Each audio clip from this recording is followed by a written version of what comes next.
Okay વિદ્યાર્થી મિત્રો, અહીંયા જોઈ શકો છો મેન્ડેલિફનું આવર્ત કોષ્ટક. વિદ્યાર્થી મિત્રો, આ પ્રકારે મેન્ડેલિફે એક આવર્ત કોષ્ટક બનાવ્યું હતું. મેન્ડેલિફ એ વિદ્યાર્થી મિત્રો ઘણી બધી એને આગાહી કરી હતી. એ આગાહી એકદમ ખરી સાબિત થાય છે. ભવિષ્યમાં એને અમુક તત્વ કે આ તત્વ નીચે આ તત્વ આવશે અને એનો પરમાણુ ભાર આટલો હશે એવી વિદ્યાર્થી મિત્રો એની આગાહી સચોટપણે સાચી સાબિત થાય છે અને એમના આ યોગદાન બહુ ખૂબ જ ઉપયોગી હોય છે. મેન્ડેલિફ અહીંયા જોઈ શકો છો કે પરમાણુ ભારના સડતા ક્રમમાં વિદ્યાર્થી મિત્રો આડી વિદ્યાર્થી મિત્રો જોઈ શકો હરોળમાં અને સમાન ગુણધર્મ ધરાવતા ઉભા વિદ્યાર્થી મિત્રો સમૂહમાં તત્વોની ગોઠવણી કરી છે. ઓકે, ખાસ તમે આ મેન્ડેલિફનું આવર્ત કોષ્ટક જોઈ લો વિદ્યાર્થી મિત્રો. આમાંથી અમુક ભાગ જે આપણા મુદ્દા સાથે કનેક્ટ હશે એ ભાગ હું તમને લખાણ સાથે બતાવીશ.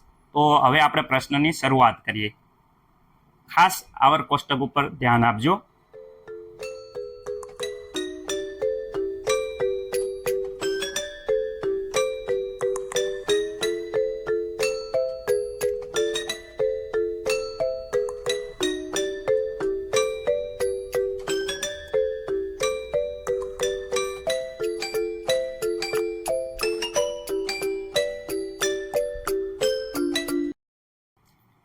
ઓકે વિદ્યાર્થી મિત્રો, મેન્ડેલિફનું આવર્ત કોષ્ટક ખૂબ જ ઇમ્પોર્ટન્ટ છે. દરેક વિદ્યાર્થી મિત્રોએ ખાસ ધ્યાન આપવાનું છે, કારણ કે આ પ્રશ્નના આધારે વિદ્યાર્થી મિત્રો આગળ આપણે આધુનિક આવર્ત કોષ્ટક કેવી રીતે બન્યું એ ખબર પડશે અને તમારે આ પ્રશ્ન પરીક્ષામાં પૂછાઈ શકે એવો છે, એટલે ખાસ ધ્યાન આપજો વિદ્યાર્થી મિત્રો. મેન્ડેલિફનું આવર્ત કોષ્ટક પ્રશ્ન કેવી રીતે પૂછાય? મેન્ડેલિફનો આવર્ત નિયમ અને વર્ગીકરણ સમજાવો. ઓકે વિદ્યાર્થી મિત્રો, નિયમ પહેલા તમારે સમજાવવાનો છે.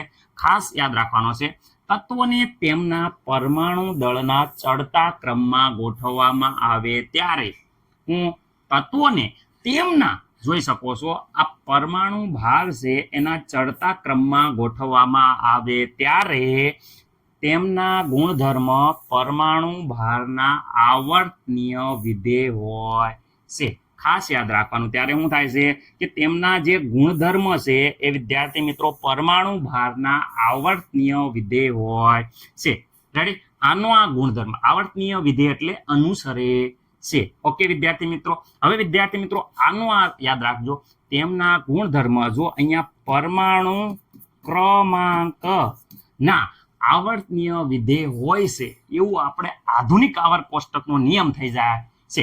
પરમાણુ બહારની જગ્યાએ જ્યારે પરમાણુ ક્રમાંક લગાવે તો વિદ્યાર્થી મિત્રો એ આધુનિક આવર્ત કોષ્ટકનો નિયમ થઈ જાય છે. એટલે ખાસ અહીંયા યાદ રાખવાનું છે કે મેન્ડેલિફે પરમાણુ ભારનો ઉપયોગ કર્યો, જ્યારે આધુનિક આવર્ત કોષ્ટકમાં આપણે પરમાણુ ક્રમાંકનો ઉપયોગ કરીએ છીએ. ઓકે સર, કયા કયા મુદ્દા રજૂ કર્યા ખાસ યાદ રાખવાનો છે. પહેલા 4 મુદ્દા જોઈ લઈએ, પછી બાકીના મુદ્દા જોઈએ. મુખ્ય મુદ્દાઓ પહેલા મેન્ડેલિફે શું કર્યું? તો મેન્ડેલિફે તે સમયના જાણીતા જે 63 તત્વો હતા એ 63 તત્વોને કોષ્ટકની આડી હરોળ અને ઊભા સ્તંભમાં તેમના પરમાણુ ભારના ચડતા ક્રમમાં ગોઠવ્યા. ખાસ યાદ રાખજો, શું કર્યું એને? કોષ્ટકની આડી હરોળ અને ઊભા સ્તંભમાં તેના પરમાણુ ભારના ચડતા ક્રમમાં ગોઠવ્યા. ઓકે, સમાન ગુણધર્મ વાળા, બીજો મુદ્દો ખાસ યાદ રાખો, કેવા? સમાન ગુણધર્મ વાળા વિદ્યાર્થી મિત્રો જે તત્વો હતા એને ઊભી એક જ સ્તંભમાં ગોઠવવામાં આવ્યા, જેને સમૂહ કહેવામાં આવ્યો. રેડી? એક જ સ્તંભમાં ગોઠવવામાં આવ્યા કેને? સમાન ગુણધર્મ વાળા. જે આ વિદ્યાર્થી મિત્રો સમૂહ 1 છે જે બધા સમાન ગુણધર્મ ધરાવે. સમૂહ 2 માં મૂક્યા એવા તત્વો જે સમાન ગુણધર્મ ધરાવે. સમૂહ 3 માં એવા ગુણધર્મ મૂક્યા જે સમાન ગુણધર્મ ધરાવે. એટલે કે વિદ્યાર્થી મિત્રો સમાન ગુણધર્મ વાળા તત્વોને એક જ ઊભા સ્તંભમાં ગોઠવ્યા, જેને સમૂહમાં કહેવામાં આવે છે. સમૂહમાં ગોઠવ્યા. ઓકે, આ વિદ્યાર્થી મિત્રો ગોઠવણી શેના આધારે થઈ? કયા ગુણધર્મના આધારે? કે ભાઈ એક જ ગુણધર્મ સમાન છે. કેવા ગુણધર્મ? તો આ ગોઠવણીનો મુખ્ય આધાર વિદ્યાર્થી મિત્રો તત્વના ભૌતિક અને રાસાયણિક ગુણધર્મ હતો. જે આપણે આ ગોઠવણી કરી એક જ સમૂહમાં, એનો મુખ્ય આધાર વિદ્યાર્થી મિત્રો ભૌતિક અને રાસાયણિક ગુણધર્મ હતો. રાસાયણિક ને ભૌતિક ગુણધર્મ એટલે વિદ્યાર્થી મિત્રો જો રાસાયણિક ગુણધર્મની વાત કરું કે આ સમૂહ 1 ના તત્વો છે એ ઓક્સિજન સાથે સરખી રીતે પ્રક્રિયા કરે છે, જ્યારે સમૂહ 2 છે એ ઓક્સિજન સાથે બધા જ તત્વો એક સમાન રીતે પ્રક્રિયા કરશે. જ્યારે વાત કરે છે સમૂહ 4 ની વિદ્યાર્થી મિત્રો, એમાં પણ વિદ્યાર્થી મિત્રો બધા જ તત્વો ઓક્સિજન સાથે જે રાસાયણિક પ્રક્રિયા કરે છે અને વિદ્યાર્થી મિત્રો હાઇડ્રોજન સાથે જે રાસાયણિક પ્રક્રિયા કરે છે એ આખા સમૂહના તત્વ સમાન રીતે કરશે, એટલે સમાન ગુણધર્મ હતા. રેડી? ઓકે વિદ્યાર્થી મિત્રો, ત્રીજો મુદ્દો કે ભાઈ આ તત્વોની ગોઠવણીનો મુખ્ય આધાર ભૌતિક અને રાસાયણિક ગુણધર્મના આધારે હતો. એને ઓક્સિજન સાથે અને હાઇડ્રોજન સાથે પ્રક્રિયા કરી અને પ્રમાણ સૂચક સૂત્ર આપ્યા કે આટલી માત્રામાં જ આ પ્રક્રિયા કરશે. જોઈ શકો છો અહીંયા પ્રમાણ સૂચક સૂત્ર છે. એટલે ચોથો મુદ્દો અહીંયા એમ બને છે, મેન્ડેલિફે ખાસ કરી તત્વ દ્વારા બનતા જે સંયોજન હતા એ સંયોજનોના પ્રમાણ સૂચક સૂત્રો વિદ્યાર્થી મિત્રો અને તેમના ગુણધર્મની સામ્યતાને માન્યતાના આધારે વિદ્યાર્થી મિત્રો આ તત્વો ગોઠવણી કરી હતી. ઓકે તો અહીંયા જોઈ શકો છો સર, આ પ્રમાણ સૂચક સૂત્ર ખાસ ધ્યાન રાખજો દરેક વિદ્યાર્થી મિત્રો.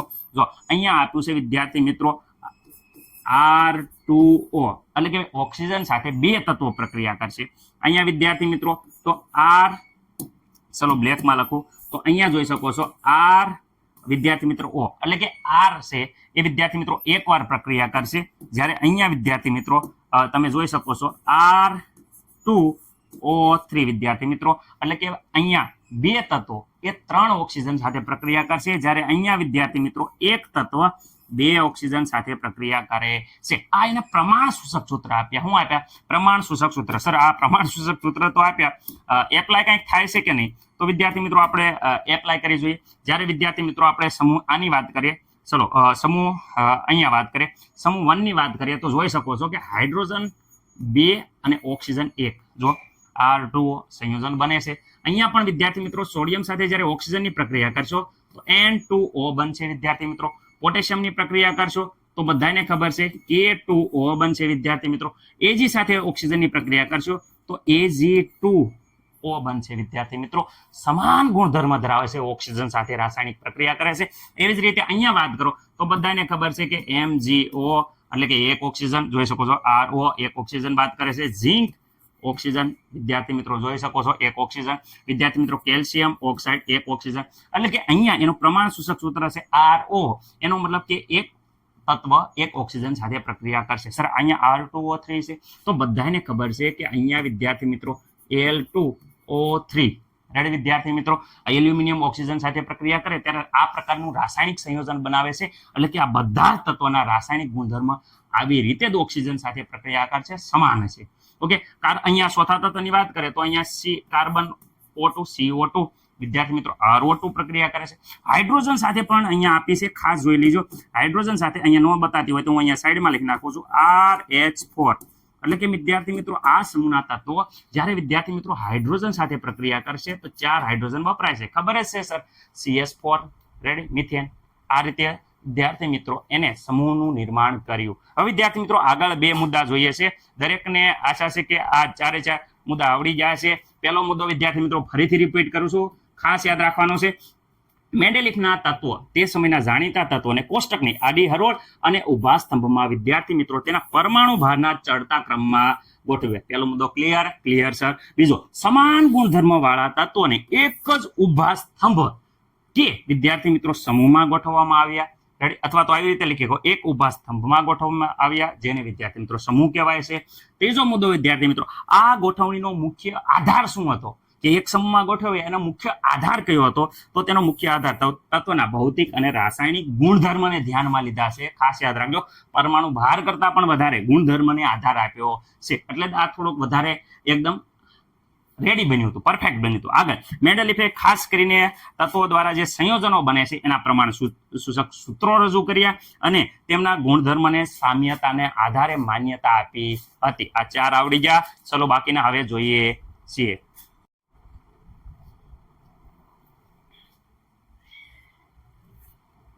ઓકે વિદ્યાર્થી મિત્રો આગળના મુદ્દા કંઈક આ પ્રમાણે છે. વિદ્યાર્થી મિત્રો મેન્ડેલિફે જે પરમાણુ ભારના ચડતા ક્રમમાં તત્વોની ગોઠવણી કરતો એ ગોઠવણી પ્રમાણે અમુક તત્વો, ખાસ યાદ રાખજો, અમુક તત્વો એ બંધ બેસતા ન હતા.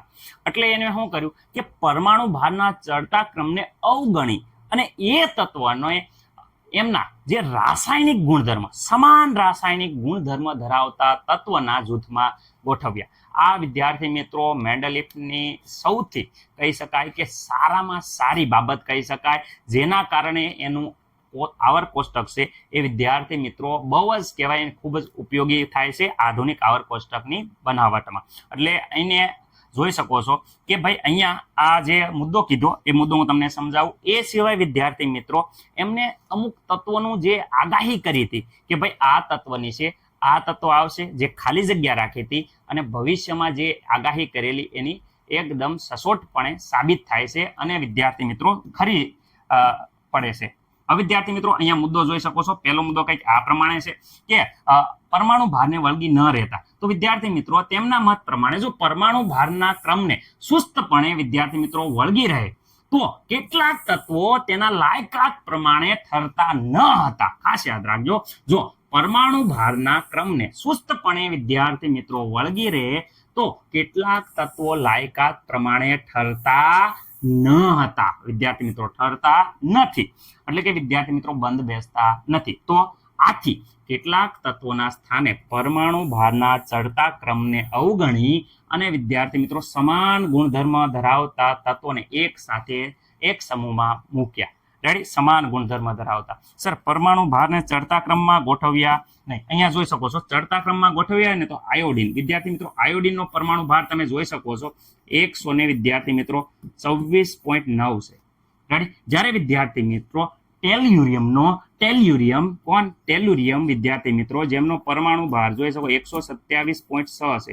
મને એમ કે બેમાંથી કોણ વધારે? તો વિદ્યાર્થી મિત્રો તમે એમ કહેશો કે ભાઈ અહીંયા તો પરમાણુ ભારના ચડતા ક્રમમાં ગોઠવ્યા હોય, જેમ કે અહીંયા જો તમે જોઈ શકો છો 14, 16, 19 ચડતા ક્રમમાં ગોઠવે, એવી રીતે અહીંયા પણ ચડતા ક્રમમાં ગોઠવે તો અહીંયા તો પરમાણુ ભાર કેવો છે? ઓછો છે, અહીંયા વધારે છે. તો પણ આને વિદ્યાર્થી મિત્રો 6 માં મૂક્યા અને અહીંયા વિદ્યાર્થી મિત્રો સમૂહ 7 માં મૂક્યા. રેડી? આવું કેમ કર્યું? કારણ કે વિદ્યાર્થી મિત્રો ટેલ્યુરિયમ છે એ ઓછું પરમાણુ ભાર ધરાવનાર આયોડિનને સમૂહ 7 માં મૂકવામાં 6 માં મૂકવા એનાથી સમૂહ 7 માં મૂકવામાં આવ્યો. કારણ કે અહીંયા આયોડિન છે એ ફ્લોરિન, ક્લોરિન, બ્રોમિન અને જેવા જ ગુણધર્મો ધરાવતો હોવાથી એને સમૂહ 7 માં તેમની સાથે મૂકવામાં આવ્યો છે. અહીંયા જોઈ શકો છો ટેલ્યુરિયમ, તો ટેલ્યુરિયમનો 127 છે વિદ્યાર્થી મિત્રો. જ્યારે અહીંયા આયોડિનની વાત કરીએ તો 126 છે. અહીંયા વધારે પરમાણુ ભાર છે, અહીંયા ઓછો પરમાણુ ભાર હોવા છતાં આ પરમાણુ ભારને અવગણી, ચડતા ક્રમને અવગણી ઓછા પરમાણુ ભાર વાળું તત્વ વિદ્યાર્થી મિત્રો ક્યાં મૂક્યું? ભાઈ સમૂહ 7 માં મૂકવામાં આવ્યું છે. રેડી વિદ્યાર્થી મિત્રો? તો એને શું કર્યું? પરમાણુ ભારના ચડતા ક્રમને અવગણી અને સમાન રસાયણ ગુણધર્મ વાળા તત્વને એક જૂથમાં મૂક્યા. આ બે મુદ્દા કમ્પ્લીટ. રેડી વિદ્યાર્થી મિત્રો? એમની આગાહીની વાત કરે તો સંશોધિત ન થયેલા તત્વો કોષ્ટકમાં કેટલીક એને ખાલી જગ્યા પણ રાખેલી હતી. શું થયું? સંશોધિત ન થયેલા તત્વો માટે એને કોષ્ટકમાં કેટલીક ખાલી જગ્યા રાખી હતી. જેમ કે ભવિષ્યમાં સંશોધિત થયા ગેલિયમ, જર્મેનિયમ જેવા તત્વો તે વખતે સંશોધિત થયા ન હતા. તો એને શું કર્યું? તો તેને તે સંશોધિત ન થયેલા તત્વો જેમ કે એલ્યુમિનિયમની છે અને સિલિકોનની છે. ખાસ યાદ રાખજો. કોની છે? તો ખાસ યાદ રાખવાનું છે તમારે વિદ્યાર્થી મિત્રો. એક એલ્યુમિનિયમ આ જોઈ શકો છો, એલ્યુમિનિયમની નીચે અને વિદ્યાર્થી મિત્રો સિલિકોનની નીચે. ખાસ યાદ રાખજો એલ્યુમિનિયમની નીચે જે તત્વ હતું એને એકા એલ્યુમિનિયમ નામ યાદ રાખજો. એલ્યુમિનિયમની નીચે શું કીધું? એકા એલ્યુમિનિયમ. અને સિલિકોનની નીચે જે ખાલી જગ્યા રાખી હતી એને એકા સિલિકોન. કે ભવિષ્યમાં આ પ્રકારના તત્વો છે એ સંશોધન થશે. ખાસ યાદ રાખજો. તેને સંશોધિત ન થયેલા તત્વો એલ્યુમિનિયમ અને સિલિકોન નીચે ખાલી જગ્યા રાખી અને મેન્ડેલિફે આ તત્વને અનુક્રમે શું કીધું? એકા એલ્યુમિનિયમ અને એકા સિલિકોન તરીકે દર્શાવ્યા હતા. ખાસ આ મુદ્દો તમારે આવવો પડે. રેડી? કે ભાઈ આ એને ખાલી જગ્યા રાખી હતી એ કયા તત્વોને કીધું? એકા એલ્યુમિનિયમ અને એકા સિલિકોન, જે ભવિષ્યમાં સંશોધિત થયા. એલ્યુમિનિયમ નીચે વિદ્યાર્થી મિત્રો ગેલિયમ તત્વ આવે છે અને સિલિકોન નીચે વિદ્યાર્થી મિત્રો જર્મેનિયમ તત્વ આવે છે. જે વિદ્યાર્થી મિત્રો અહીંયા જોઈ શકો છો એલ્યુમિનિયમ જેવા ગુણધર્મ એ ગેલિયમ ધરાવે છે, સિલિકોન જેવા ગુણધર્મ વિદ્યાર્થી મિત્રો જર્મેનિયમ ધરાવે છે. તો આશા છે કે દરેકને આ મુદ્દા આવડી ગયા હશે. રેડી? હાલો આગળ વધીએ છીએ આપણે.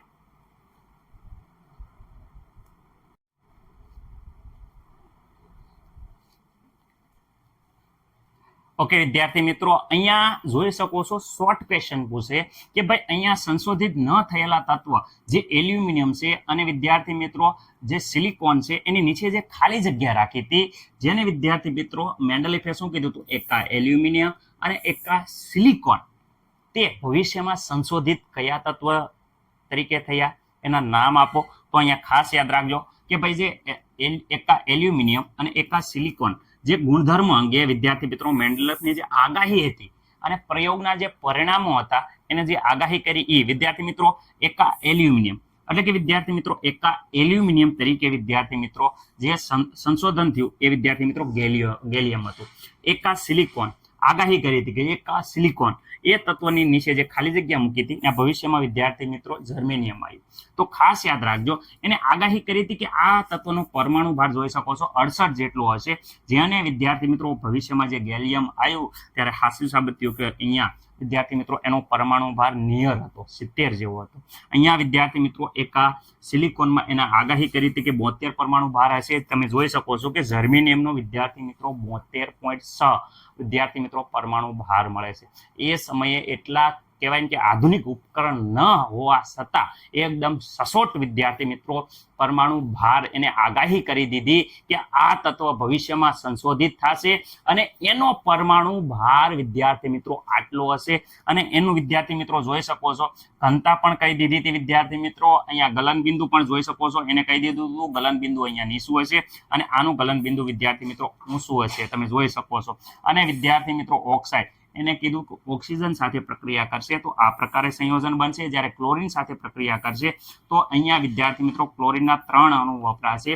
તો ભવિષ્યમાં વિદ્યાર્થી મિત્રો જોઈ શકો છો ગેલિયમ ક્લોરીન સાથે પ્રક્રિયા કરે છે, ક્લોરીનના 3 અને ઓક્સાઇડ ગેલિયમના જોઈ શકો છો. જે પ્રમાણે મેન્ડેલિફે સૂચવ્યું હતું એ જ પ્રમાણે ઓક્સાઇડ બને છે. ઓકે, સિલિકોનમાં પણ જોઈ શકો છો વિદ્યાર્થી મિત્રો ઓક્સાઇડ અને વિદ્યાર્થી મિત્રો ક્લોરાઇડ જે સંયોજનો છે વિદ્યાર્થી મિત્રો એ આ જે આગાહી કરી હતી એકદમ સચોટપણે સાચી સાબિત થાય છે. રેડી વિદ્યાર્થી મિત્રો, તો ખાસ યાદ રાખવાનું છે કે એકા એલ્યુમિનિયમ એટલે કયું તત્વ ભવિષ્યમાં સંશોધિત થયું, તો ગેલિયમ. એકા સિલિકોન કયું તત્વ વિદ્યાર્થી મિત્રો ભવિષ્યમાં મળી આવ્યું, તો એ જર્મેનિયમ છે. અહીંયા વિદ્યાર્થી મિત્રો આપણે મેન્ડેલિફ છે એ પૂર્ણ કરીએ છીએ.